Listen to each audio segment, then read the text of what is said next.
자, 예레미야서 44장입니다. 28절에서 29절 두 구절 중심으로 보겠습니다. 예레미야 44장 28절 29절, 자, 두 구절 우리 다 같이 선포합니다. 시작. 그런즉 칼을 피한 소수의 사람이 애굽 땅에서 나와 유다 땅으로 돌아오리니 애굽 땅에 들어가서 거기서 머물러 사는 유다의 모든 남은 자가 내 말과 그들의 말 가운데서 누구의 말이 진리인지 알리라. 여호와의 말씀이니라. 내가 이곳에서 너희를 벌할 표징이 이것이니 내가 너희에게 재난을 내리리라 한 말이 반드시 이루어질 것을 그것으로 알게 하리라. 그것으로 알게 하리라. 아멘. 아멘. 아멘. 축복합니다. 인간의 마음은 그릇과 같지요. 그릇은 무엇을 담느냐에 따라서 가치가 달라집니다. 그래서 다이아몬드를 또 보석을 담으면 그 그릇이 귀한 가치를 가지죠. 또 그 그릇에 오물을 담으면 그릇의 가치가 없어지는 것입니다. 그래서 예수님께서 우리에게 말씀하시죠. 우리 마음은 그릇과 같다. 그래서 이 마음에 뭘 담느냐에 따라서 우리의 삶이 달라진다는 것이죠. 우리가 우리 마음에 뭔가를 담는 방법은 말입니다. 말. 우리 마음에 같은 것을 반복해서 입으로 말하면 그 말하는 것이 마음에 담겨요. 축복합니다. 우리 마음에 담는 방법은 말을 하는 것입니다. 그래서 반복해서 입으로 말하는 것이 우리 마음에 담기고 쌓여지게 되어 있습니다. 우리는 마음을 비우기가 쉽지 않습니다. 마음먹기에 달렸다고 하지만 마음에 가득 찬 걸 비운다. 지금 비워야겠다. 한다고 딱 비워지는 게 아니에요. 자, 강아지 생각 안 해야지. 그러면 생각이 안 나는 게 아니라 하루 종일 생각이 강아지가 생각나는 것처럼 마음을 비운다는 건 참 어렵습니다. 그래서 어떻게 해야 되냐면 마음을 비우는 방법은 좋은 것을 마음에다가 계속 채우는 거예요. 컵에다가 물을 가득 채우면 공기가 저절로 빠져나가는 것처럼 공기를 핀셋으로 어떻게 빼겠습니까? 컵에 있는 빈 컵에 공기를 붓는다고 그게 빠지겠나고. 그래서 채운 만큼 빠져나가는 거예요. 우리 안에 나쁜 마음이 있어요. 우리 안에 악한 마음도 있고 때로는 내가 원치 않는 고통의 마음이 있다고. 비우려고 해도 비워지지 않는 마음이 있어요. 근데 그 마음이 아픈 만큼 내 인생은 어렵고 힘든 거예요. 근데 이 마음을 어떻게 비워야 되느냐? 채우는 거예요. 좋은 마음을 계속 채우면 어느 순간 이 마음은 비워지게 되어 있습니다. 그래서 우리 이 마음을 채우는 방법은, 마음에 뭔가를 채우는 방법은 그것을 원하는 그것을 입으로 반복해서 말하는 거예요. 우리 마음에 있는 나쁜 것들을 다 비우고 좋은 것들을 더 담는 방법은 좋은 언어를 우리 마음에다가 집어넣는 것입니다. 하나님의 말씀을 우리 마음속에 묵상하고 또 암송하고 또 말씀을 자꾸 듣고 이렇게 자꾸 하다 보면 마음에 그 말씀이 채워지게 되어 있어요. 그 마음의 말씀이 이렇게 뭔가를 세워나가게 됩니다. 이 마음속에 말씀이 세워지는 것, 채워놓으면 말씀은 세워지게 되어 있어요. 그걸 우리가 복이라고 얘기해요. 복, 블레싱이라고 얘기합니다. 우리가 정말 복을 받기를 원한다면 세상의 것을 손에 쥐는 것은 우리의 복이 되지 않아요. 그래서 우리가 바라는 나 저 정도면 참 복일 것 같다라고 하는 수준에 이미 이런 사람들은 오히려 그 안에 허하고 다른 것이 세워져 있다면 행복할 수 없어요. 복이 되지 않습니다. 우리 손에 쥐어진 것과 상관없이 우리 마음에 내면에 뭔가가 내 안에 간절함과 기쁨과 소망으로 세워져 있다면 그게 블레싱이에요. 그 블레싱 있는 사람은 어떤 자리에 가도 행복하게 되는 거죠. 하나님의 말씀이 우리 안에 들어와야 됩니다. 그 말씀은 우리 안에 차곡차곡 이렇게 채워지게 되면 우리 마음은 거룩한 가치를 가져요. 근데 이 마음에다가 자꾸 원수가 말하는 것, 세상에 말하는 것을 눈으로 보고 혼잣말하고, 제가 혼잣말 주의하라고 그랬죠. 여러분 요즘에 어떤 혼잣말을 하나요? 혼잣말. 여러분 혼잣말, 부정적인 모든 혼잣말은 내 안에 내 상태가 안 좋은 거예요. 근데 혼잣말을 내가 이렇게 툭 하는 게 말고 혼잣말이 되어지는 게 있죠. 예. 아침에 일어나는데 찬양이 막 떠오르. 나도 모르게 예수 예수 찬양이 흘러나오고, 이건 우리 안에 세워져 있다는 증거예요. 우리 마음에 채워진 것은 우리 입을 통해서 나오게 되어 있거든요. 그 가치가 현재 우리의 가치가 되는 것입니다. 이 세상에나 원수가 넘어뜨릴 수 없는 그 믿음이 마음에 세워져야 돼요. 마음을 잡지 못하면, 마음을 비워두거나 마음을 우리가 하나님의 것으로 채워놓지 않으면 그건 결코 우리에게 해가 됩니다. 반드시 악한 것이 그 마음을 뺏으려고 해요. 여러분 홈쇼핑만 보세요. 여러분 인터넷에서 보세요. 전부 우리 마음을 뺏으려고 하잖아요. 우리를 뺏으려고 해요. 뺏으면 돈이 되니까, 이익이 되니까. 그래서 이 마지막 때 우리의 지혜가 뭐냐? 우리 마음에 하나님이 계시게 하는 것입니다. 그러면 오늘 유다 백성들이 멸망하고 무너졌다 할지라도 그 상황 속에서도 믿음을 지킨다. 믿음이 있다. 믿음이 있다는 자리가 어디에? 마음이거든요. 마음에 믿음이 세워져 있으면 결코 무너질 수가 없는 거예요. 근데 왜 이렇게 많은 기회를 주고 예레미야가 수도 없이 얘기를 하는데도 듣지 않느냐? 듣지 않느냐? 의도적으로 듣지 않는 이유가 왜일까요? 그 마음에 다른 것이 세워져 있기 때문에 그래요. 자, 이런 말이 있죠. 근육이 없다면 면역력도 없다. 이 말에 공감이 되십니까? 나이 들어서 좋은 것만 먹으려고, 몸에 좋은 것만 찾아 먹으려고 하고, 뭐 건강 보조식품 찾고, 뭐 홍삼 빨고 다니고, 그게 우리에게 건강이 되는 게 아니고요. 근육이 있어야 된대요. 허벅지에 근육을 키우고, 근육을 키워야 면역력이래요. 근육의 크기가 면역력의 크기래요. 무슨 말인지 알죠? 나이 드셔보면 알아요. 좋은 거 더 먹으려고 하지 말고 근육을 키우라, 그 얘기죠. 똑같습니다. 유다 멸망의 때 이스라엘 백성들은 그 마지막을 살아낼 근육이 없는 거예요. 그 악한 세상의 유혹을 이길 만한 면역력이 없는 거예요. 건강보조식품 같은 애굽을 의지하고 자기 백성들을 다 이끌고 그 아메리칸 드림처럼 애굽을 향하여 갔지만 거기에서 행복할 수가 없는 거예요. 유다가 멸망하고 바벨론은 그 자리에다가 그다랴를 총독으로 세웠지만 그 안에 이스마엘이 와가지고 그다랴를 죽이고 또 바벨론 군인들을 죽이며 구테타를 일으켰잖아요. 그랬으면 자기가 정권을 찾은 것처럼 보이지만 갑자기 백성들은 다 요하난을 향하여 돌아가 버리니까 이스마엘이 겁나가지고 암몬 족속으로 도망가 버렸잖아요.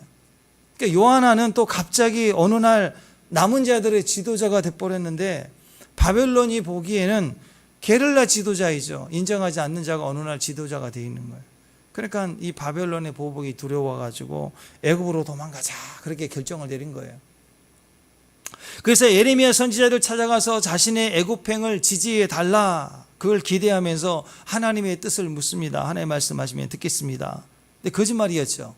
이미 마음에 채워져 있는 나라는 애굽이었어요. 이미 정해놓고 명분 얻으려고 간 거예요.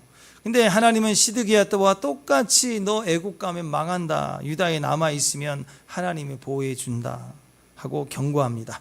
그러니까 요하나는 발끝 해가지고 바룩을 미혹자다, 그리고 예레미야 선지자를 거짓말하는 자다 하고 몰아세우고는 내 결정대로 가겠다, 내 결정대로 가겠다. 그래가지고 모든 백성들을 데리고 예레미야 바룩까지 포함해서 억지로 끌고 애굽으로 들어가 버립니다. 이게 사람이 하는 짓이에요. 사람은 자기 마음에 옳은 걸 이미 판단하고 결정해놓고 그 마음에 이미 정해놓고 기도하러 와요. 근데 그 기도는 하나님의 뜻을 묻겠다고 하는 건데 사실은 그게 아니라 결정해 놓은 걸 지지해 달라는 협박인 거예요. 그래서 그 말이 하나님 뜻과 틀리면 그때 수틀리니까 뒤집어지는 거예요. 교회 안 나오고 매도하고 이상하다 그러고, 그게 인간의 모습이다라는 것입니다. 우리도 한번 생각해 보십시오. 우리도 사실은 요하난과 별 다를 게 없습니다. 우리는 너무너무 고집이 엄청나잖아요. 우리 고집 세잖아요. 이 세상에 고집이 누가 제일 세요? 옆 사람이요? 네, 우리가 제일 세요. 누가 더 잘하나? 어느 날 거울 보고 얘기해 보세요. 넌 왜 이렇게 고집이 세니? 하나님 말씀이 뭐라고 하든 간에 그냥 듣기만 할 때가 있어요. 듣기만 할 때는 절대 시험 들지 않습니다. 그때는 아멘이 쉬워요. 은혜입니다. 오늘 은혜 받았습니다. 이게 너무 쉽게 나오는데 결국 하는 걸 보면 자기 뜻대로 하더라 이거예요. 자기 뜻대로. 그러니까 망한다라는 것입니다. 결국 자기 뜻대로 행하고 자기 고집대로 가더라. 결국은 자기 하고 싶은 대로 하는 거예요. 신앙이라는 이름 아래서. 결국 보세요. 요하난하고 시드기야하고 결국 뭐 다를 게 뭐 있습니까? 없죠. 요야김하고 똑같잖아요. 전부가 다 사울왕 냄새가 나요. 사울왕 냄새.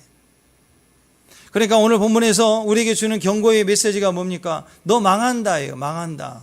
당장 돌이키라. 말씀을 들었을 때 듣는 그 순간 아무리 늦었구나 할 때 그때도 기회예요. 듣기만 하면 그때 돌이켜라. 돌이키면 산다. 그걸 기억하라는 것입니다. 결국 요한안에 의해서 예레미야하고 바로까지 애굽으로 끌려갔죠. 예레미야에게 그때 또 말씀하시잖아요. 참 기가 막힙니다. 자기가 가지 말라고 했던 그 애굽까지 끌려가요. 예레미야도 좀 대단하죠. 내 인생 팔자야. 그러지 않겠어요? 가지 말라 했는데 거기를 자기 끌고 끌려가야 돼. 예레미야 심령이 어땠을까요? 자기를 끌고 간 사람들에게 하나님의 말씀을 또 증거하는 거예요. 자, 어제 말씀 14절 마지막 부분에 보면 도망치는 자들 외에는 돌아올 자가 없다라고 그랬어요. 돌아오고 싶은 마음이 있어도 못 돌아온다. 애굽 들어가는 순간 끝이에요. 끝. 이제 끝났어요. 저 리얼하게 말씀드릴까? 인생 태어나면 지옥입니다. 끝이에요. 태어날 때 본질상 진로의 자녀로 태어난 거예요. 그렇게 저렇게 살다가 다 지옥 가는 거예요. 그러니까 천국은 착해야 가는 게 아니고요. 죄 안 지어야 가는 것이 아니고 예수 믿어야 가는 거예요. 근데 예수 안 믿으면 지옥 가는 거예요. 예수가 있고 없고의 결정이 난다고요. 우리는 태어날 때부터 우리는 전부가 지옥을 향해 가고 있어요. 40km, 50km, 60km. 이거 벌써 8월 달이네요. 엄청 빨라 해서 우리. 숨 한 번 쉬었더니 8월 달이에요. 진짜 40km, 50km, 60km 이렇게 가는 것 같아요. 그러면 지옥입니다. 다 지옥이에요. 여기서 구속받고 여기서 이겨나갈 수 있는 누구도 없다. 그래서 여기서 무슨 얘기를 하느냐 14절에 보면 도망치라. 도망이라도 쳐라. 도망이라도 쳐라 그래요. 이제는 도망이라도 쳐라. 애굽에서 도망쳐서 빨리 유다로 다시 가라. 유다로 다시 돌아오라. 그 얘기예요. 곧 있으면 느부갓네살이 와가지고 다 죽는다. 다 멸망 심판하게 될 것이다. 그러니까 도망쳐라. 빨리 말씀에 순종하라. 말씀에 순종하는 방법은 도망치라. 도망쳐라. 자, 유다에 있을 때 애굽을 향하여 가지 말라. 가면 망한다 그랬는데 들어갔잖아요. 들어갔으니까 멸망이라는 거예요. 지금이라도 나올 수 있는 유일한 방법은 도망치는 방법이에요. 왜냐하면 심각하니까. 오늘 그 얘기를 하고 있습니다. 자, 그랬더니 도망치라고 했던 이 백성들이 뭐라고 얘기한 줄 아세요?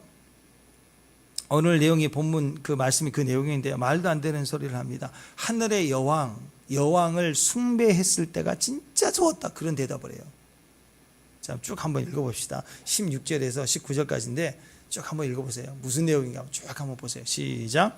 내가 여호와의 이름으로 우리에게 하는 말을 우리가 듣지 아니하고 우리 입에서 낸 모든 말을 반드시 실행하여 우리가 본래 하던 것 곧 우리 조선 선조와 우리 왕들과 우리 고관들과 우리 유다 성읍들과 예루살렘 거리에서 하던 대로 하늘의 여왕에게 분향하고 그 앞에 전제를 드리리라. 그때에는 우리가 먹을 것이 풍족하며 복을 받고 재난을 당하지 아니하였더니 18절 우리가 하늘의 여왕에게 분향하고 그 앞에 전제를 드리던 때를 패한 후부터는 우리가 모든 것에 궁핍하고 칼과 기근에 멸망을 당하였느니라 하며 19절 여인들은 이르되 우리가 하늘의 여왕에게 분향하고 그 앞에 전제를 드릴 때 어찌 우리 남편의 허락 없이 그의 형상과 같은 과자를 만들어 놓고 전제를 드렸느냐 하는지라. 기가 막힌 거예요. 곧 있으면 이제 느부갓네살이 와가지고 다 죽는다. 그러니까 마지막 기회야. 도망이라도 쳐라. 도망이라도 쳐라. 그랬더니 무슨 말을 변명을 하느냐. 옛날에 우리가 하늘 여왕, 하나님을 섬길 때 하늘 여왕을 같이 숭배했을 때는 잘 먹고 잘 살았는데 우상 숭배하지 말라 해가지고 그걸 안 했더니 먹을 게 없다. 그럼 나라 망했다. 하나님이 뭐 해줬냐 이거예요 결국. 그러니까 애굽 땅에 와서 뭐 하겠다는 거예요. 여왕 숭배하겠다는 여왕 숭배. 여러분 여기서 하늘 여왕이 뭐냐면 고대 근동 지역에 있는 여신 숭배 사상입니다. 가나안, 애굽, 그리스, 로마 여기 다 여신들 숭배 사상이에요. 자, 우상 숭배의 극함이 우상 숭배의 극치가 여신이에요. 여신 숭배 사상이에요. 음란함입니다. 우상 숭배의 그 극치가 음란함으로 드러나게 되었어요. 그래서 주변 나라들마다 고대 근동 지역의 주변 나라들마다 이름이 조금 다르고 그리고 그런 어떤 그 형상이 조금씩 모양이 다르게 만들어져 있지만 사실은 똑같은 거예요. 아시르와 바벨론에서는 아슈타르라고 불렀고 또 가나안에서는 아스타롯, 성경에도 나와요. 아스타롯. 또 그 어머니 여신이 아세라요. 여러분 바알과 아세라 많이 들어봤죠. 이게 다 여신입니다. 여신. 그리고 그리스도에 가면 로마 신화에 나온 아프로디테, 또 여러분 잘 아는 로마의 비너스, 애굽의 아낫, 이게 다 여신이에요. 여신. 우상 숭배가 그럭저럭 동네 송아지 뭐 달신 별신 이러다가 이게 조직적으로 어마어마한 규모가 되고 엄청난 영향력을 가지고 그게 막 화려한 꽃처럼 피어날 때는 반드시 여신 숭배 사상으로 터져요. 그걸 그대로 오버를 해보면 캐톨릭에 뭐가 있어요? 마리아가 있죠. 마리아. 제가 필리핀에 있을 때 공영방송에 그게 나오더라고요. 예수여 우리를 인도해 주세요. 멋있죠? 근데 그 다음 날에 마리아여 우리를 예수께로 인도하소서. 마리아가 없으면 예수께 갈 수가 없는 거예요. 거기에 굉장한 핵심이 있습니다. 아기 예수예요. 항상 예수는 아기 예수예요. 그리고 마리아는 위대한 어머니고. 이게 여신 숭배 사상, 교회 안에 들어있고 뭐 어떤 종교 안에도 들어와 있는 극치예요. 여신 숭배 사상이 절대적으로 모든 타락을 불러일으킵니다. 이렇게 다산과 쾌락과 풍요의 신으로 숭배됐던 음란한 여신들이 나오는데 그 여신들을 향한 인간의 마음이 쾌락, 다산 이걸 바라는 마음이 여신 숭배 사상이고 그것은 반드시 음란한 행위를 결부시켜요. 그러니까 제사 방식에 음란 행위가 들어가 있다고요. 그러니까 사람들은 이렇게 얘기합니다. 나는 죄를 짓는다. 나는 쾌락을 추구한다. 이런 말은 절대 하지 않아요. 대신 무슨 말을 하냐면 이걸 종교 행사다고 핑계하는 거예요. 종교 행사다라고. 그리고 종교를 만들어서 종교 의식 가운데 음란한 짓을 하는 것이 우리에게 다산, 쾌락이라고 얘기해요. 자, 그래서 몰렉 제사가 나옵니다. 몰렉 제사가 뭔지를 아세요? 종교를 만들어 가지고 음란한 짓을 계속 본격적으로 종교 의식 가운데 하다 보니까 부작용이 일어나기 시작합니다. 이건 종교 행사야. 그러면서 원치 않는 아이들을 음란 가운데서 낳게 되잖아요. 그러면 그 아이들을 불태워 죽이는 거예요. 그게 몰렉 제사예요. 그러니까 그 당시 얼마나 우상에 대한 성김이 많고 고대 근동 지역에 이런 주술 행위가 얼마나 많았겠습니까? 그러니까 하늘 여왕이라고 하는 것은 오늘 애굽의 관점에서 보면 이 하늘 여왕의 애굽에서의 하늘 여왕의 역할이 뭐냐면 바로가 이 파라오라고 하잖아요. 바로는 태양신 라의 아들이다. 그래서 바로 우리말로는 바로. 그런데 파라오 그러잖아요. 파라오가 이제 애굽 왕일 자기는 신이다 그러죠. 신. 근데 애굽 왕이 하는 일 중에 뭐가 있냐면 나일강이 때로는 물이 넘쳐서 풍요로운 농사를 짓기도 하지만 갑자기 우기 때 넘치면 농사를 다 망쳐버립니다. 그래서 우기 때 농사를 망칠 만큼 물이 범람하지 않기 위해서 항상 바로가 하는 짓이 있어요. 무슨 짓이냐면 그 나일강에 모든 국민을 보는 앞에서 나오게 해서 자기가 배를 타고 가서 거기서 음란한 행위를 하고 자기 체액을 나일강에다 뿌리는 거예요. 그 나일강의 여신이에요. 네프티스. 그 여신을 상징하며 거기서 음란한 행위를 하고 거기다가 체액을 뿌리고 그걸 통해서 달래는 거예요.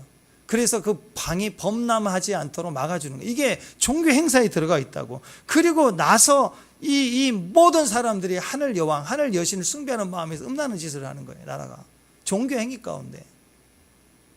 그러니까 그 당시에 고대 근동 지역에 있었던 여신 숭배 사상이 극을 달할 때는 거기는 남창, 여창이들이 제사장들 가운데 있다니까. 여사제 다 여자 창녀예요. 남창 무슨 뭐 클럽 무슨 호스트바 막 이런 데 있는 그런 게 아니라 옛날 종교 행위 속에 우상 숭배하는 그런 행위 속에 거기 남자 창녀, 여자 창녀가 다 있다고. 그 종교 행위 속에 이루어졌다라는 거예요. 그러니까 오늘 메시지가 뭐예요? 너무 지저분하잖아요. 하늘 여왕이라는 이미지 자체가 지저분한 거예요. 여신, 여왕. 오늘 메시지가 뭐냐면, 야, 니네들이 가나에서 그 지저분한 짓을 다 하더니 또 시리아에 가가지고 거기서 막 지저분한 짓을 하더니 결국 애굽에까지 와가지고 하늘 여왕이라고 하는 그 우상 숭배의 극치를 여기서 또 그 지저분한 짓을 계속하고 있느냐. 내 백성 유다야, 너희는 언제 돌아올래? 정신 차려라. 지금 이제 마지막 멸망의 칼이 들어갔다. 도망치기라도 해서 나와야 된다. 지금 그 얘기가 오늘 메시지예요. 여러분, 나라가 망하고 나서도 애굽에 굳이 고집피어 들어가서 사는 이 어리석은 이 백성들을 보십시오. 정상적인 상태가 아닙니다. 그러니까 지금 이 상황에 어떠한 대답도 정상적인 대답을 하지 않아요. 그러니까 결국 그 본 마음은 늘 애굽이었는데 늘 애굽에 가서 무슨 짓을 하느냐? 여신 숭배 사장을 하며 행복해하는 거예요. 그러니까 지금 예레미야가 끌려가서라도 굳이 거기서 돌아와라, 도망쳐 나오고 멸망을 얘기하는데 너희들 앞에 칼이 있다, 나와라, 도망쳐라 하는데 무슨 대답을 하냐? 우리에게는 여신 숭배가 있다. 우리는 여기서 여신을 숭배하겠다. 그 대답이 나오는 거예요. 말도 안 되는 대답을 하잖아요. 여러분, 종교성이 뭐라고 그랬습니까? 신앙이 변질됐다는 의미는 종교가 됐다는 건데, 종교는 두 가지라고 그랬죠. 두려움은 피한다, 욕심은 취한다. 그게 종교예요. 종교. 모든 종교의 핵심이에요. 기독교 안에서도 기도가 맨날 두려움 피하는 기도고, 욕심 이루려고 학교가고 뭐 해달라 그것만 있다면 우리는 종교적 기도만 하고 있는 거예요. 두려움과 욕심을 위해서 종교성은 뭐라고 얘기하느냐? 피하고 취하라 라고 얘기할 때 너의 영혼까지, 너의 영혼을 팔아서라도 두려움을 피할 수 있으면 피하고, 너의 자존심, 우리 안에 있는 주존심이 있죠. 그리스도 예수의 마음을 버리고서라도 두려움을 피할 수 있으면 애굽 가고, 그 애굽신을 섬기는 걸로 풍요로움 얻을 수 있으면 네 양심과 영혼을 팔아서라도 너는 너의 욕심을 이루어라. 이게 종교예요. 그러니까 애굽에 들어가니까 휘발유에다 이게 불이 붙는 것처럼 확 붙어버리는 거예요.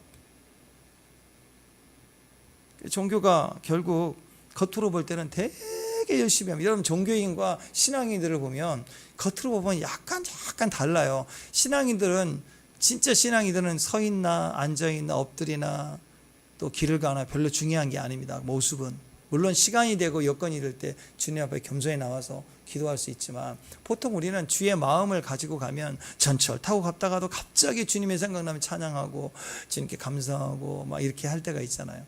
종교인들은 그거 절대 안 합니다. 종교인들은 반드시 와서 정성을 보여요. 정성을. 종교인들은 우리가 생각할 수 없을 만큼의 정성의 능력이 있습니다. 엄청나게 정성이에요. 예배 하나도 정성. 근데 뭐가 없어요? 믿음이 없어요. 차이가 어디 있을까요? 나를 위한 기도냐, 주님을 위한 기도냐, 여기서 완전히 차이가 나는 거예요. 그러니까 우리의 기도가 계속해서 이거 피하게 해주세요. 이거 합격해야 됩니다. 이것만 기도한다면, 이것만 계속 기도하고 있다면 우리는 두려움 피하고 욕심 이루는 기도를 못 벗어나는 거예요. 무엇까지 팔아서, 심지어는 무엇을 팔아서라도 내 신앙적 주존심도 팔고, 내 직분과 위치도 팔아버리고, 영혼도 팔고, 주님이 주신 은혜도 던져버리고, 이룰 수만 있으면, 피할 수만 있으면 가겠다는 거예요. 이게 얼마나 무서운 것인지. 겉으로 볼 때는 거룩한 모습처럼 보입니다. 그러나 그것이 믿음이 아닐 수 있다는 거예요. 믿음이 아닐 때 우리는 더더욱 정성을 보입니다. 어떤 분이 목사님, 제가 한번 하면 안 될까요? 제가 하고 싶습니다. 그러면 정말 벌써 그 말할 때 보이거든요. 그 믿음이. 해보세요. 기뻐요. 어떤 분은 제가 하겠습니다. 제가 한다니까요. 안 믿어져.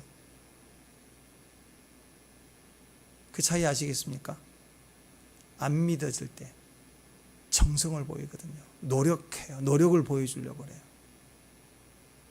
믿음은 노력을 보일 필요가 없습니다. 정성을 쏟아부을 필요가 없습니다. 온 정성을 다해서 비나이다 비나할 이유가 없습니다. 사람들 눈에는 그렇게 열심을 보일 때 뭐 되게 잘 믿는 것처럼 보이잖아요. 그런데 그건 믿음이 아니라 정성이에요. 정성은요, 쏟았다가 정성은 기초가 시작이 나니까 쏟을 때는 엄청 쏟아내고 아닐 때는 싹 끊어요. 근데 믿음은 안 그래요. 여러분 믿음의 길을 가면 멈춰집니까? 어때요? 멈춰져요? 죽을 길도 안 멈춰져요. 믿음은 한번 믿음이 이르면 꾸준히 그 길을 가게 돼 있어요. 그걸 보면 알아요. 그걸 보면 많은 사람들 가운데 자기가 지금 하나님께 축복받았다고 그런데 보면 그게 축복이 아니라 그게 육일 때가 많아요. 육. 잘 먹고 잘 살고 부자 되고 오래 살고 건강하고 그게 다 육이에요. 육. 육신도 귀합니다. 육신도 소중하죠. 육신을 학대하면 안 돼요. 막 술로 학대하고 담배로 학대하고 그러면 안 돼요. 그죠? 그죠? 학대하면 안 돼요. 자기 신체를 존중해야 돼요. 그죠, 여러분? 좀 충격 받으셔야 돼요.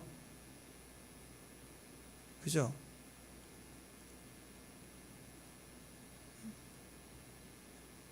우리 수아 뒤에 와 있잖아요. 얼마나 이뻐요. 그냥 눈길이 다 굴러가는. 근데 저 예쁜 애한테 술을 먹이겠어요, 여러분? 나쁜 놈이죠. 근데 그것보다 더 중요한 거 우리 자신이에요. 우리 자신.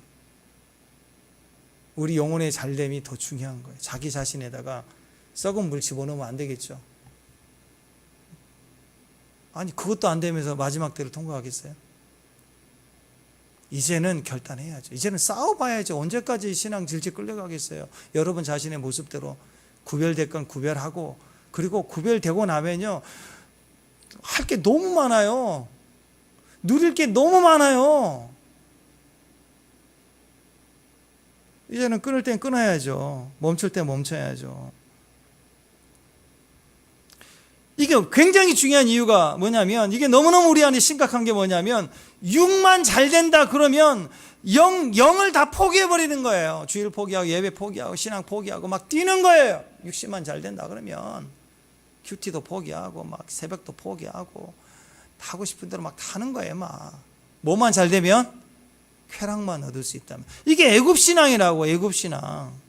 종교의 극치인 여신 숭배까지 간 거예요. 그러니까 여러분 바벨론 내 포로 시기 그 유다의 그 시드기야, 그 징글징글하잖아 우리 시드기야. 근데 요하나는 더해. 이 세대가 더해. 왜? 애굽에까지 가서 뭐 해요? 애굽에까지 가서 뭐 해요? 여신 숭배 사상에 물들었어. 시드기야 세대까지는 바벨론 가라 그러니까 애굽을 동경하긴 하지만 유다에 남는다 요구집 싸움이었는데, 이 마지막 세대는 이제는 여기에 남는다가 아니라 남기라도 해라 그랬더니 떠나가 버려요. 애굽으로 들어가. 기회를 얻었다고. 거기서 여신 숭배 사상에 물든 거예요. 여신 숭배 사상. 그게 좋다라고 직접 얘기를 합니다. 이건 시드기야도 안 했던 이야기예요. 시드기야는 고민이 되었지만, 근심하지만 말하지 말라 경고하고 가지만 이렇게까지 안 했거든요. 근데 이들 세대들은 여신 숭배할 때가 좋았다라고 얘기를 해요. 그거 가겠다고.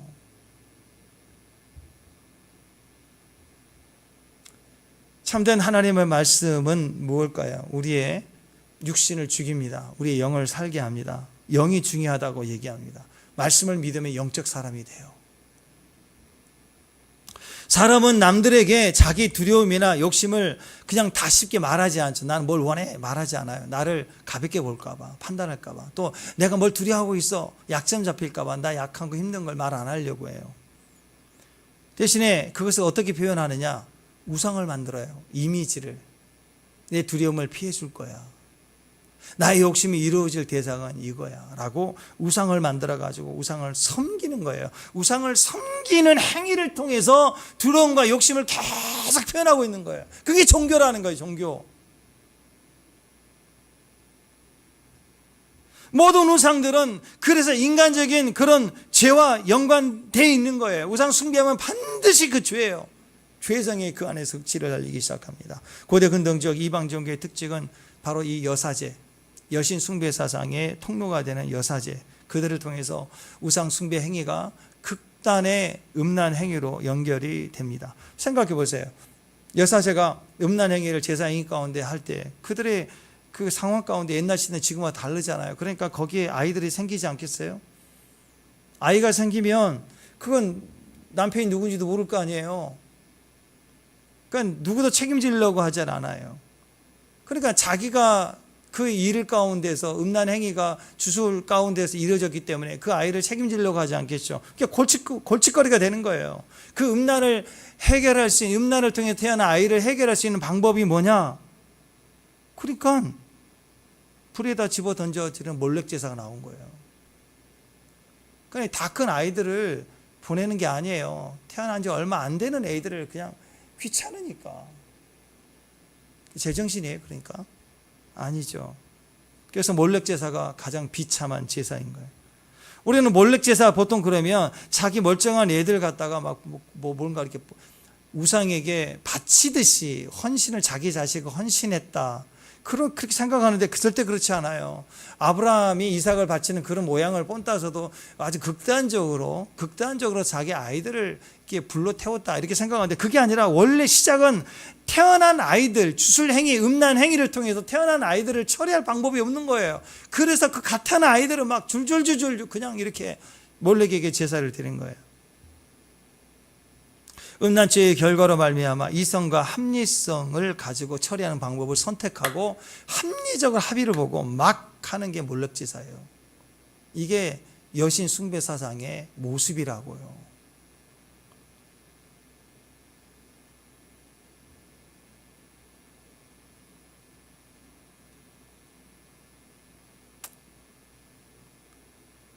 모든 우상 숭배의 특징이 뭔지 아십니까? 내가 원하는 욕심을 채우고 내가 두려워하는 것을 피하기 위한 것이다.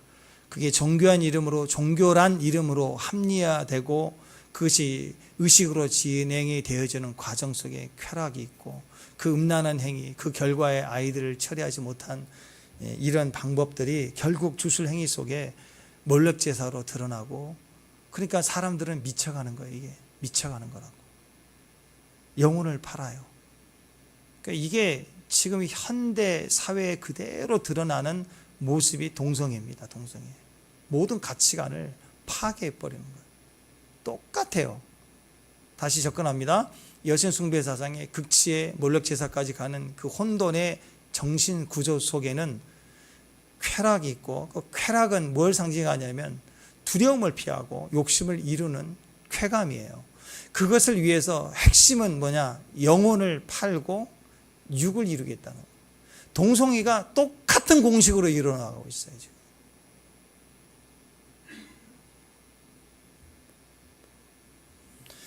인간의 모든 종교는 사실은 똑같습니다. 종교로 가면 인간은 편해집니다. 그리고 쾌락을 추구하게 됐어요. 영적인 교회로 가면 힘들어요. 종교적인 교회를 가면 편해요. 사람들은 자꾸 큰 교회를 가겠다고 해요. 자기가 교회를 선택하겠다고 합니다. 그게 다 목적이 뭡니까? 종교적인 교회를 선택하는 거예요. 대부분 그렇게 가는 건 종교적인 교회를 선택합니다. 왜냐? 신앙이 종교로 갈수록 내가 신앙생활에 편해져요. 내 신앙이 영으로 가면 매 순간 누가 나를 힘들게 하는 것도 없는데 힘들어요. 지쳐요. 말씀 자체가 나를 짓누르니까. 지금 요한안도 마찬가지 아닙니까? 애굽을 가기로 결정했고 갑니다. 그리고 나서 예레미야를 찾잖아요. 원하는 건 뭐예요? 마음 편하게 가게 해달라. 예레미야한테 가서 마음 편하게 가게 해달라. 결정이 끝났다 이거예요. 하나님의 말씀은 마음 편하게 가게 못 가게 하시죠. 또 얘기하는 거예요. 마음 불편하게 해요. 일부러 마음 불편하게 한 걸까요? 아니죠. 애국 가면 망한다, 가지 말라. 그건 진리이고 그게 사는 길이라고. 당장 마음 편한 말은, 자기들이 듣고 싶은 말은 애굽으로 가거라, 하나님의 뜻이다, 그 얘기 아니에요. 하나님은 거짓말을 할 수 없잖아요. 진리를 계속 말할 뿐인데 진리가 싫은 거예요. 그러니까 불편한 거예요. 하나님 말씀이 우리를 불편하게 한 게 아니라 원래 진리인데 내가 순종할 마음이 없으니까 듣기 싫은 거예요. 불편한 거예요. 계속해서. 그게 인간의 모습이라고. 그러니까 거짓말이야, 거짓 선지자다, 잘못된 거다, 미혹됐다. 그래서 우상 숭배하는 마음과 똑같은 마음으로 가게 되었다라는 것입니다. 우리도 마찬가지입니다. 이런 걸 계속 예레미야를 통해서 기록하게 된 이유가 뭐겠습니까? 우리 안에도 종교심이 있습니다. 종교심이 강해지면, 종교적 기도를 하다 보면 이미지를 좋아해요. 우상 숭배를 좋아한다고. 우상 숭배로 가면 쾌락을 추구하고 말도 안 되는 불법적인 음란한 행위에 접하게 돼요. 교회가 타락이 그렇게 가는 거예요. 그래서 하나님은 이미지가 아닙니다. 축복합니다. 믿음으로 바라보는 거예요. 이미지가 아닌 거예요. 내 욕심을 채우고 두려움을 피하는 쪽으로 가는 것, 거기에 필요한 이미지, 그건 종교인 것입니다. 자, 그 얘기예요. 4절에서 7절까지 영혼을 파는 행위 다시 한번 해보게 보십시오. 다시 한번 답습해 보십시다. 44장 4절.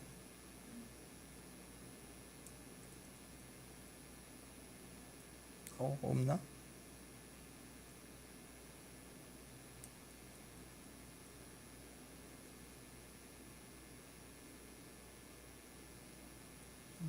빠졌나 봐요. 네. 자, 어제 우리가 읽었던 44장 4절에서 7절까지를 보면은 영혼을 파는 행위라고 얘기합니다. 자, 7절 말씀만 제가 읽어드립니다. 만군의 하나님 이스라엘 하나님 여호와께서 이같이 말씀하시니라. 너희가 어찌하여 큰 악을 행하여 자기 영혼을 해하며 유다 가운데서 너희의 남자와 여자와 아이와 젖 먹는 자를 멸절하여 남은 자가 없게 하려느냐. 자기 영혼을 해한다. 자기 영혼을 해한다. 자기 영혼을 팔아치우면서 자기 영혼에 상처를 주면서 결국은 멸망으로 들어가는 도다라고 말씀하시는 거예요. 이방 신당에서 우상 숭배하는 이런 여사제들을 통해서 나타나는 모든 결과가 결국 이렇게 불태워 죽이는 몰록 제사로 가서 그 상태도 정상이 아니겠죠. 어쨌든 자기의 몸에서 난 아이들을 계속 불태우는 일에 계속 하다 보면, 아무리 종교 행위라고 하지만 계속 반복하다 보면 미치는 거죠. 뇌가 미쳐가는 거예요. 정상적인 사고가 되지 않는 거예요. 그러니까 그 행위를 보고 있는 사람조차도 임파테이션 돼가지고 다 동의하는 거예요. 영혼을 동의하는 거예요. 그래서 미치광이가 되는 거예요. 점점 더 이상한 행동을 하고 다들 전체가 미쳐가니까 하나님이 직접 얘기할 때, 하나님이 예레미야를 통해서 돌아오라고 얘기하는 그 음성이 들리지 않는 거예요. 이미 물들어져 있기 때문에. 오히려 우리는 여신 숭배 하겠다, 그때가 좋았다라는 엉터리 같은 대답을 하게 되었다라는 거예요. 여러분, 귀신 들린 사람들, 마약에 중독된 사람들, 한 1년만 지나면 얼굴이 완전히 달라집니다. 영혼만 비폐해지는 게 아니라 육신도 완전히 늙어버려요. 이상해집니다. 영과 육신이 결국 끝에 가서 우상 숭배의 극치는 영과 육이 결국 다 같이 망가져서 멸망한다는 거예요. 사랑하는 여러분, 예배가 뭡니까? 예배는 의식이 아닙니다. 영입니다. 영적 예배입니다. 예배는 모든 것이 영적 예배입니다. 예배를 드릴수록 육신은 죽습니다. 영이 살아납니다. 예배를 드릴수록 우리 자신은 부인이 되고 예수님을 인정하며 주님을 고백하는 힘이 생겨요. 요한복음 4장 23절 예배에 대해서 영과 진리로 예배한다고 그랬죠. 자, 읽어봅시다. 시작. 아버지께 참되게 예배하는 자들은 영과 진리로 예배할 때가 오나니 곧 이때라. 아버지께서는 자기에게 이렇게 예배하는 자를 찾으시느니라. 하나님은 영이시니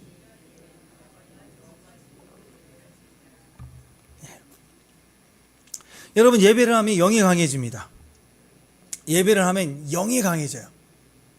우리 영이 막 살아나고 강해집니다. 우리가 예배를 드리면 영이 강해지기 때문에 말과 행동에 영적 존재감이 나와요.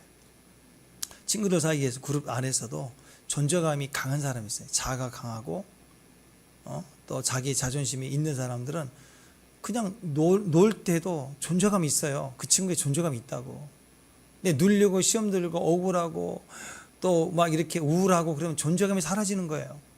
그러지 않겠어요?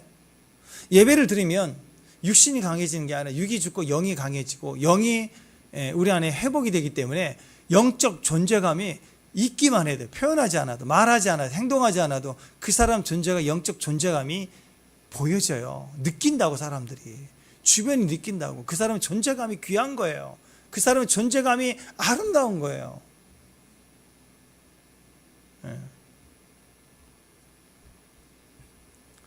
여러분이 예배 드리잖아요. 그러면 영이 강해집니다. 영이 강해지면 그 사람의 영적 존재감이 굳건하게 서 있습니다. 그건 주변이 느끼게 되어 있습니다.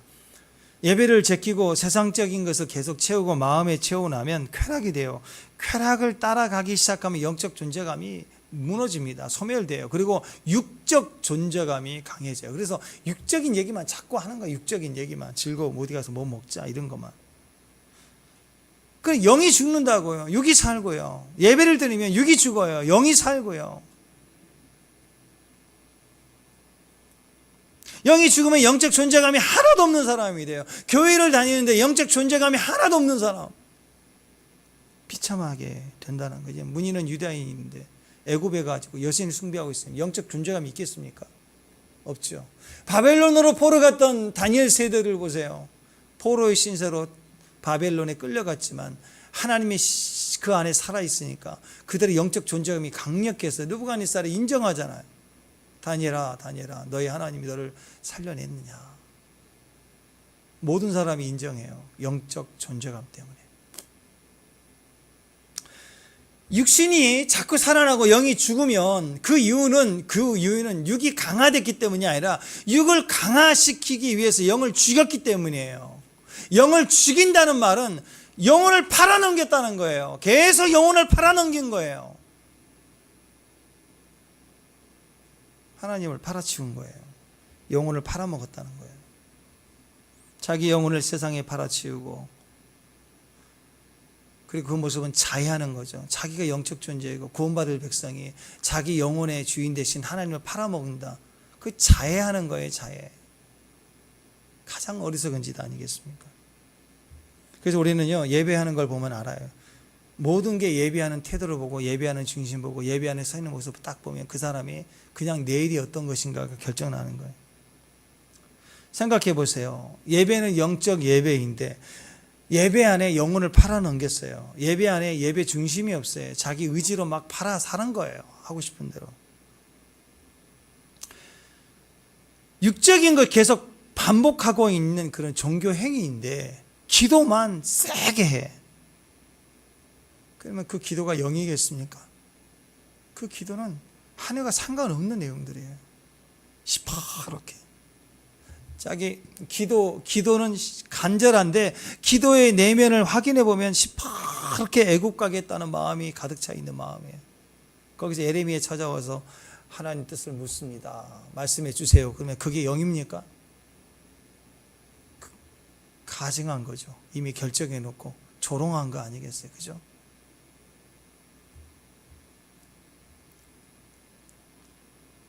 여러분, 요한사무서 1장 2절에 보면 모든 사랑하는 자들에 있어서 우리가 사랑 입은 자들, 사랑하는 자들에서 첫 번째 부르심의 자리는 우리의 영혼입니다. 읽습니다. 시작. 사랑하는 자여, 네 영혼이 잘됨과 같이. 내 영혼이 잘됨, 잘 되는 거예요. 1순위, 절대로 1순위예요. 자식도 중요하고 가족도 중요하고 교회도 중요하고 사명도 다 중요하지만 내가 내 영혼을 케어하지 못하면 바보예요. 이게 이기적으로 보이지만 그게 아니에요. 내가 나를 세우지 못하면, 그렇잖아요. 내가 코로나 걸리면 다 남 피해주는 거 아니에요. 제일 먼저 내가 나를 챙겨야죠. 영으로 나를 세울 줄 알아야죠. 그래서 우리 현재 가장 중요한 부분, 우리 영혼의 가장 중요한 우선순위는 내 영혼이 잘 되는 거예요. 내 육신이 아니라 내 영혼이. 그 육신을 위해서 영혼을 팔아치우지 말라는 거예요. 먼저 하고 먼저 내 존재의 중요성을 회복하고 나서 범사에 잘되고 강건한 일들, 가족을 섬기고 누군가를 도와줄 수 있는 일들이 거기에 있는 거예요. 그래서 하나님은 먼저 우리를 일시키지 않아요. 먼저 우리 영혼이 온전히 치유되고 회복될 때까지 하나님 우리를 자라게 하시고 우리에게 집중하시는 거예요. 그리고 나면 그 영혼의 그 존재감을 가지고 하나님 능력을 입혀서 하나님이 사용하시는 거라고. 영혼이 지칩니까? 지치십니까? 하다가 죄를 하다가 못하겠다, 못해 먹겠다. 그럼 아직 안 된 거죠. 그죠? 내 영혼이 먼저 잘 돼야 됩니다. 그래서 우리가 나의 예배, 내 예배를 포기하면 안 돼요. 내 예배는 내가 책임져야 돼요. 그 다음이 기도와 믿음의 헌신과 또 섬김들이 나타나게 되는 것입니다. 영혼이 잘 되는 자가 축복입니다. 여러분의 영혼이 잘 되는 자가 축복입니다. 그래서 거울 보고 한 번씩 외쳐야 돼요. 너 안녕하니? 자기가 자기를 보고 네 영혼이 안녕하니? 물어봐야 돼요.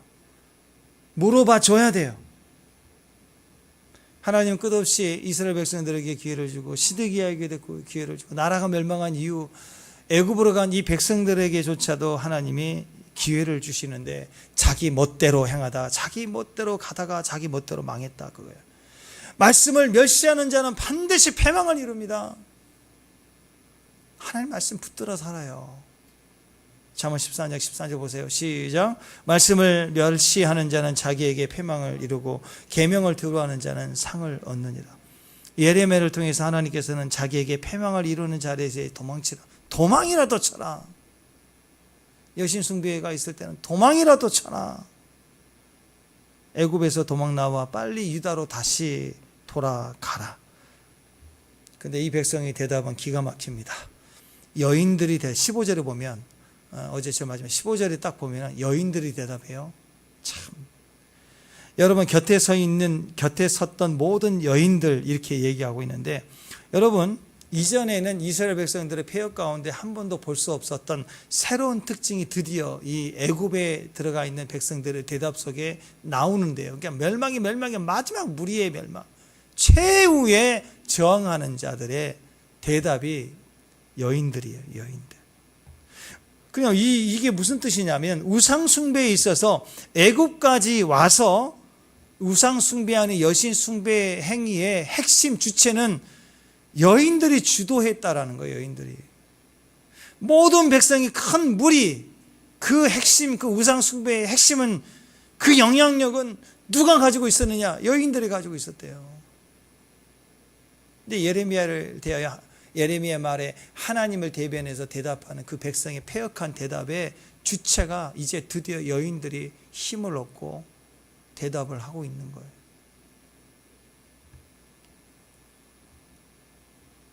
이 여인들이 예레미야 심판에 대해서 뭐라고 얘기하느냐? 하늘의 여왕 섬겼을 때가 훨씬 낫다. 아세라 섬길 때, 비너스 섬길 때 우리가 너무 좋았다. 이 여자들이 이런 소리를 하고 있는 거예요. 그 말은 뭐예요? 이 시대에는 남자가 주권을 가졌잖아요. 그러니까 남편들이 다 허락을 해줘서 했다라. 나는 혼자서 한 게 아니고 우리 남편들이 허락을 했고 그 허락한 과정 속에서 우리는 여인들이 여신을 섬길 때 우리는 행복했다. 그 얘기를 하고 있는 거예요. 이 여자들이 음란한 짓 앞장서서 했다는 거죠. 그러니까 이 세대 마지막 세대는요, 남자들이 음란한 게 아니고 여자들이 음란하게 무너지는 거라고. 여자들이. 그러니까 여러분, 우리 이 마지막 세대도 마찬가지입니다. 물론 남자들 정신 차려야 되지만 여자들이 중요해요. 남자들 지킬 수 있는 힘은 남자들에게 없어요. 여러분, 여기 계신 남자분들 다 동의하실 거예요. 남자들이 언제 자기를 지킬 수 있는 줄 아세요? 술을 먹든 어떤 순간에서 무너지고 넘어지려고 그럴 때 어디서 브레이크가 걸린 줄 아세요? 자기 사랑하는 아내를 생각하면 다 무너져요. 거기서. 그러니까 가정 안에 신분동이를, 아내는 지금 나이 50, 60대도 화장법 개발하시죠, 여러분. 유튜브 보면 다 나와요. 신부단장 하셔야 된다고. 우리 남편은 난 여자로 안 봐. 그러지 말고 여자가 여자답게 꾸며야 된다고. 꾸미지도 않은데 무슨 여자로 봐요. 안 돼도 막 바르세요. 파란 거라도 바르면 남편이 안 되나 보다 하면서 좀 좋은 거 사준다고. 비싼 거라도 사준다고. 안 돼도 발라보라고요. 딸 거 가져와서 바르면 안 되거든요. 안 되면 나이 맞는 거 사준다고요. 막. 남자들은 아내가 뭐 외모적으로 이쁘다 안 이쁘다를 떠나서 그렇게 꾸미고 단장하는 걸 볼 때 감동을 해요. 감동을. 사실 식당 음식이 맛있지만 집에 돌아오면 라면 하나라도 끓여주면 감동을 한다고. 그게 굳이 집밥 먹겠다고 덤벼드는 게 여자를 괴롭히려고 아닌가. 존재감 좀 확인을 받고 싶은 거야. 확인받고 싶은 거야. 처먹어라 그러지 말고 챙겨주고.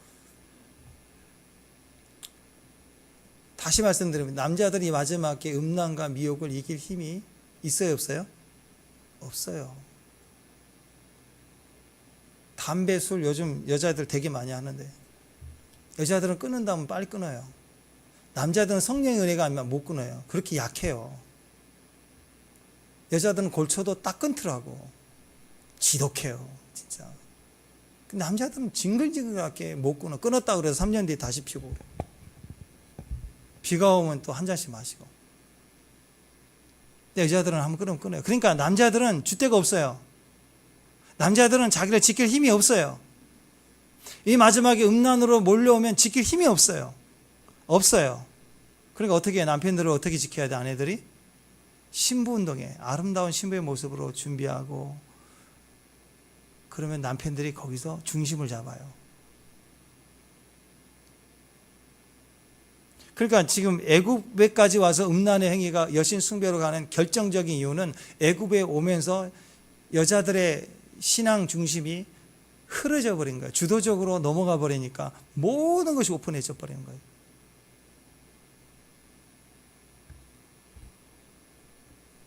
여자들만 안 변화되면 세상은 안 변화됩니다. 축복합니다. 마지막 시대는 여자들의 힘이 강해요. 강해. 가정의 행복 누가 만들어요? 여자들 만들어요.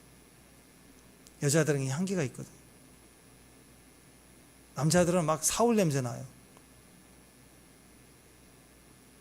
뭐 스위치 같아요. 하나 누르면 막 발작을 해요. 막 영적으로 주님 그러다가도 발작을 한다고 막 뒤집어지고 막 울고 막 난리를 펴요. 망치로 한번 때리고 싶어 진짜. 아무것도 아닌 일로 막 소리치고 난리 친다고. 헐크도 아니고 얼굴 막 녹색 변하면서.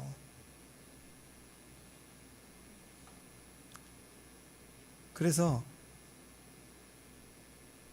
오죽하면 그 미인과 야수 그런 게 있잖아요. 그래서 잠재워야 돼. 이 여인들이 보십시오. 무너지기 시작하니까 정체적인 이스라엘 영성이 다 무너지니까 이 여인들이 나와서 항의를 해요. 이제는 에레미야 앞에 하나님 앞에 나와서 항의하는 자들이 여인들인데 그들이 뭐라고 얘기하는가? 하나님께 돌아올 생각을 안 하는 거예요. 우리는 여왕신 섬기겠대요. 하늘 여왕신. 애굽신 섬기겠다. 남편들이 얘기하는 게 아닙니다. 아내들이 얘기하는 거예요. 이 정도 되니까 끝난 거죠. 이제 끝난 거라고. 그러니까 오직 이런 상황에서 할 수 있는 방법은 도망치라. 도망이라도 쳐라. 성경이 이런 행위를 결국 뭐라고 하느냐? 영혼 팔아먹는 행위다. 오늘 마지막 절입니다. 오늘 본문 말씀 28절 29절 여기 있네.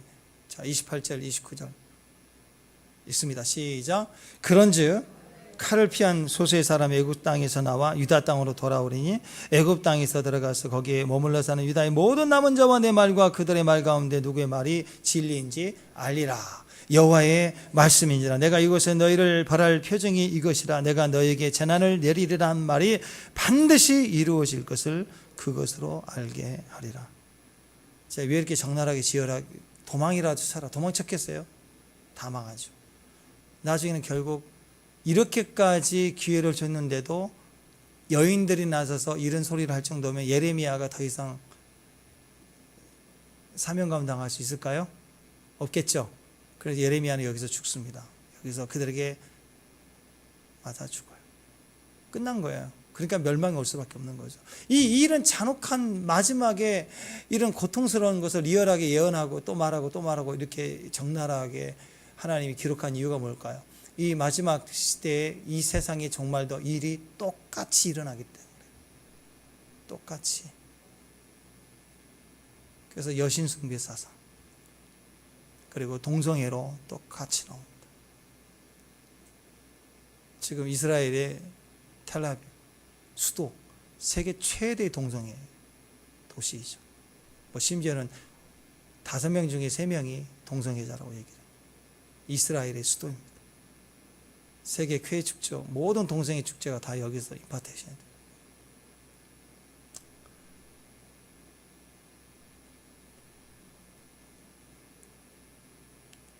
소돔과 고모르산. 지금 이스라엘의 동성애가 지금 생긴 게 아니에요.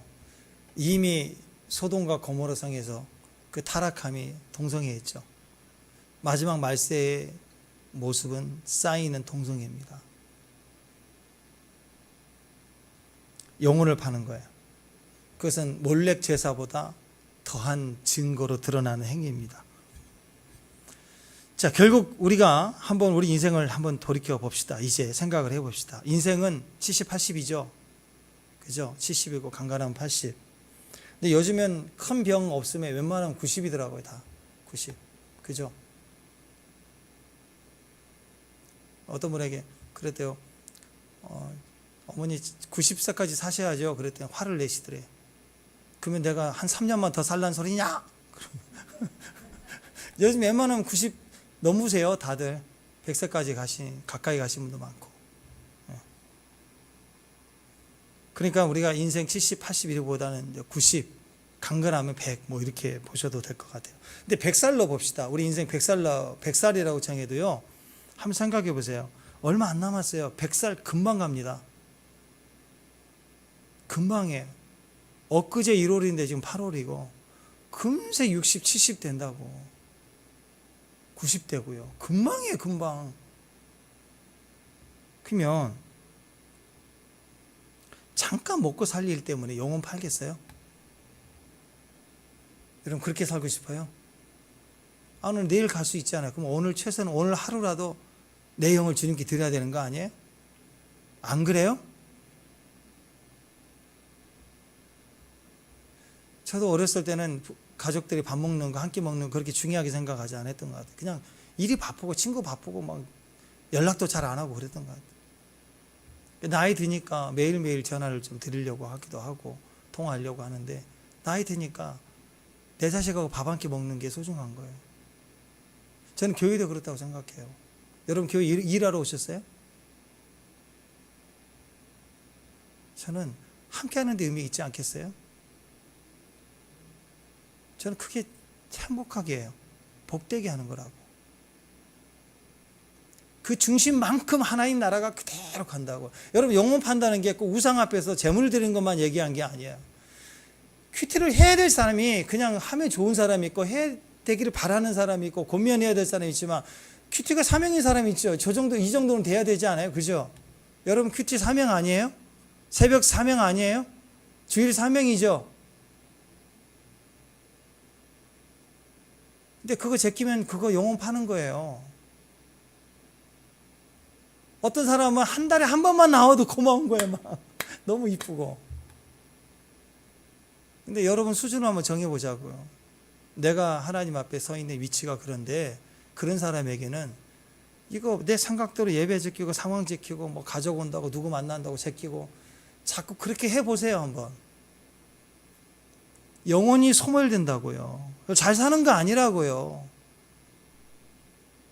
어느 날 적그리스도가 이렇게 탁 나타나가지고 뭐 표받아라 이렇게 안 온다고요. 물 들어간다고요. 가정 누가 지켜요? 다시요. 가정 누가 지켜요? 우리 여자분들이 지키는 거예요. 기도하셔야 돼요. 잊지 말라고요. 얼마 안 남았어요. 우리 인생 다 그냥 가요. 영이 중요합니다. 육신 안 중요합니다. 영혼이 잘됨과 같이 그게 첫 번째인 거예요. 요한계시록에 나와 있는 강력한 힘을 보십시오. 대숭배, 여인 숭배, 뭐 이런 대적들, 그 앞에서 적그리스도 앞에 대승리하는 승리의 노래가 요한계시록에 가득 차 있는데, 그 힘이 어디서 나왔느냐? 예배에서 나왔어요. 허다한 무리들이 세마포 옷을 입고 구원하심이 보호자에 계신 이와 그 어린 양에게 있도다 하고 영광스럽게 예배하는 폭발적인 찬양 속에 모든 적그리스도와 세상과 악한 것이 다 무너졌어요. 예배는 승리인 거예요. 예배는 가장 강력한 무기예요. 예배가 능력인 거예요. 여러분 교회뿐만 아니라 여러분 가정이 예배해야 돼요. 예배해야 살아요. 예배하지 않으면 죽어요. 예배는 나를 죽이는 거예요. 육을 죽이고 영을 살리는 건데, 어느 순간 교회의 예배가 약해지고 가정의 예배가 약해지면 자녀는 자녀대로, 가족은 가족대로 전부 자기 자아가 강해져가지고 부딪히기만 할 거예요. 예배를 드리면 다 자기를 꺾어야 돼요. 꺾여서 영이 살 때 하나가 되기 시작하는 거예요. 예배는 공동체가 드릴 때 강해집니다. 맨날 골방 예배, 혼자 예배 이제 끝내야 돼요. 그때는 그거고 언제까지 골방이 있겠어요? 준비되고 회복되고 자라가야 될 때 친밀한 시간이 필요합니다. 근데 그 친밀함이, 여러분 이제는 주님의 추수 때 가만히 골방에 앉아 있겠어요? 추수 땐 뛰어나가야죠. 한 영혼이라도 구원하려고. 마지막 때가 됐다 싶을 때는 튀어나가야 돼요. 광야로. 그러니까 예배의 힘이 강력해지는 거예요. 예배는 혼자 드리는 거 아니에요.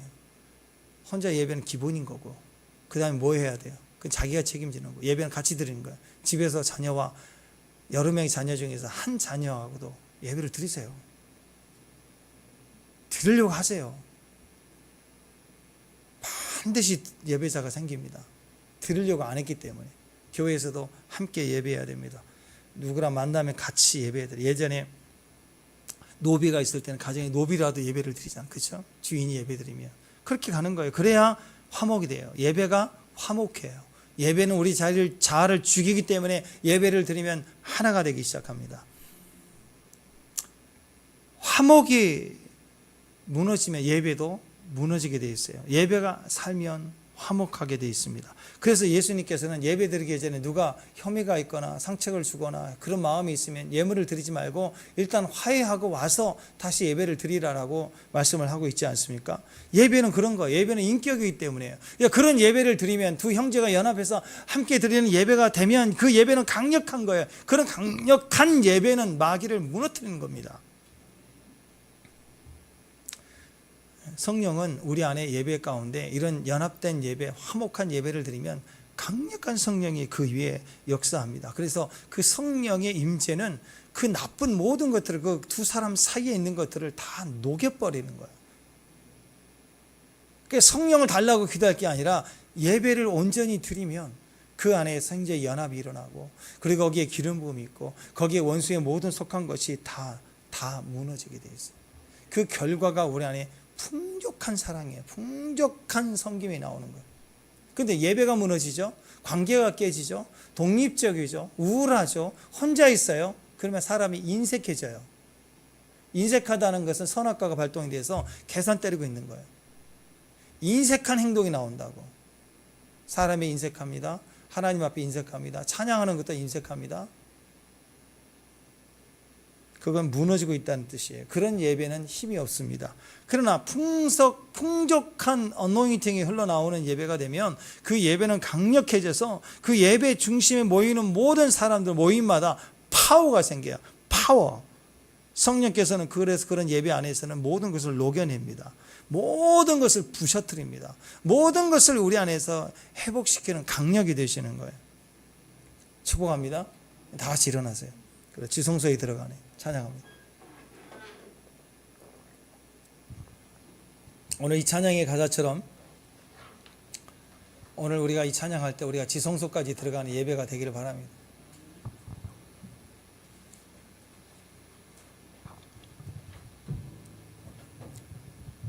유다 백성들이 결국 애굽에 가서는 이런 몰렉 제사를 드릴 만큼 변질되고, 그리고 여신을 숭배하는 그런 모습으로 변질되지만 먼저 1차, 2차, 3차 바벨론으로 포로로 잡혀갔던 그 세대들은 예배를 지켜요.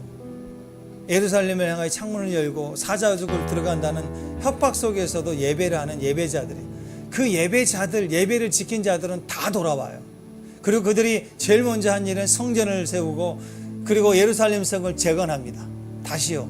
예배를 영혼을 팔아서 무너뜨린 자들, 여신 숭배하는 자들은 애국 가서 다 멸망해 죽지만 포로로 잡혀갔던, 똑같이 바벨론으로 포로 잡혀갔던 그 무리 속에 예배가 살아있을 때 다 돌아와서 다시 그들이 시작하는 것은 예배를 시작한 거였어요.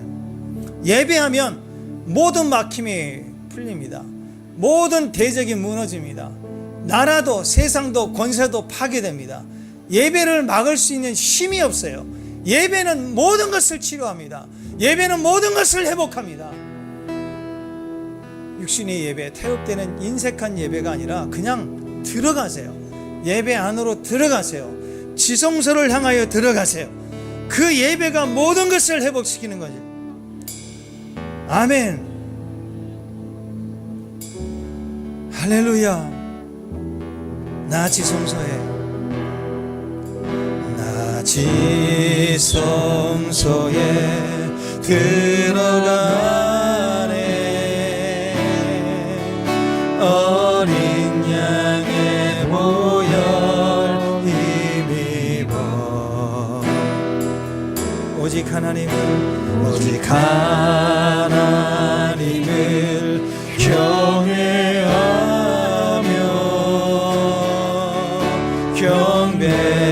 경배하러 들어가네. 한 번 더 믿음으로 고백합니다. 나 지성소에 들어가네.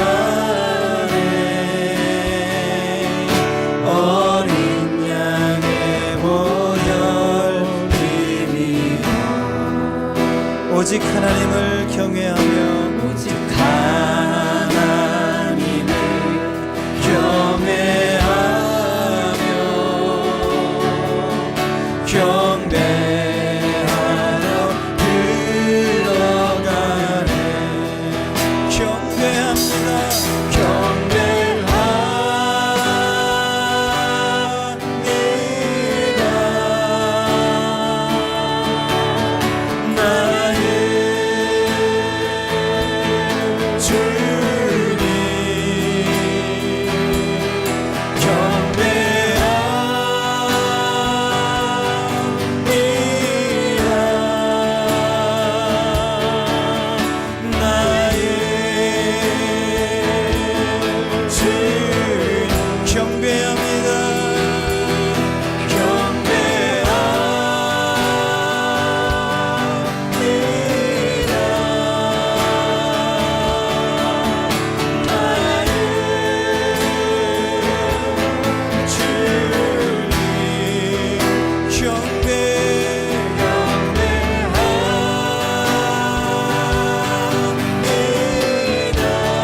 십자가를 바라보면서 경배합니다.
주의 임재 가운데, 주의 충만히 계심 가운데 하나님 우리가 서 있기를 원합니다. 주님의 호흡 속에 우리의 기도가 살아있고 주님의 손길로 우리가 찬미하고 주의 마음으로 예배하기를 원합니다. 우리 안에 이 변질된 모든 마음들을 고쳐 주옵소서. 다시 영혼을 팔지 않게 하시고 오직 주님의 자리에 사모함으로 달려오기를 원합니다. 주님만 예배하는 귀한 종들에게 오늘 주여 기름을 부어 주옵소서. 주를 섬기는 기쁨을 우리 가운데 회복시켜 주옵소서. 이제는 우리 주 예수